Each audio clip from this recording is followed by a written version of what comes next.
প্রিয় দর্শক, আজ আমি আপনাদের শোনাবো কিভাবে এক ভয়ঙ্কর ডাকাত বদলে গিয়ে আল্লাহর এক অলিতে পরিণত হয়েছিলেন। অনেক বছর আগে হযরত ফুজাইল ইবনে আইয়াজ রাহমাতুল্লাহ আলাইহি তিনি খুব গরিব ছিলেন। গরিবের কষ্ট সহ্য করতে না পেরে তিনি চুরি ডাকাতির পথে চলে যান।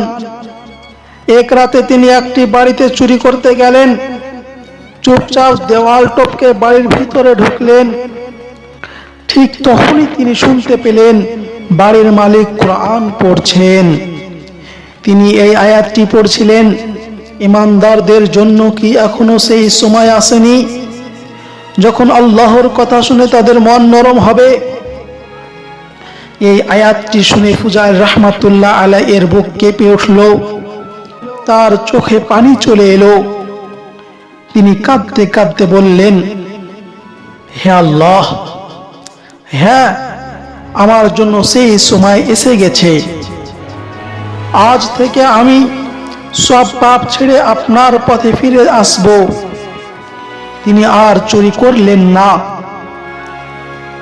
সঙ্গে সঙ্গে সেখান থেকে ফিরে গেলেন। সেই রাতে তিনি একটি নির্জন ও ভাঙ্গা ঘরে বসেছিলেন। তখন কিছু পথিক সেখানে এসে বলল, আজ রাতে আর সামনে যাওয়া ঠিক হবে না। সামনে ফুজাইল নামের এক ভয়ঙ্কর ডাকাত আছে, সে আমাদের সবকিছু লুট করে নিতে পারে।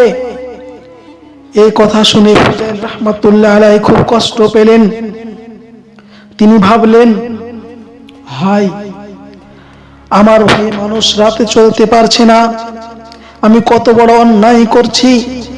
এভাবে চললে আমি কিভাবে আল্লাহর সন্তুষ্টি পাবো?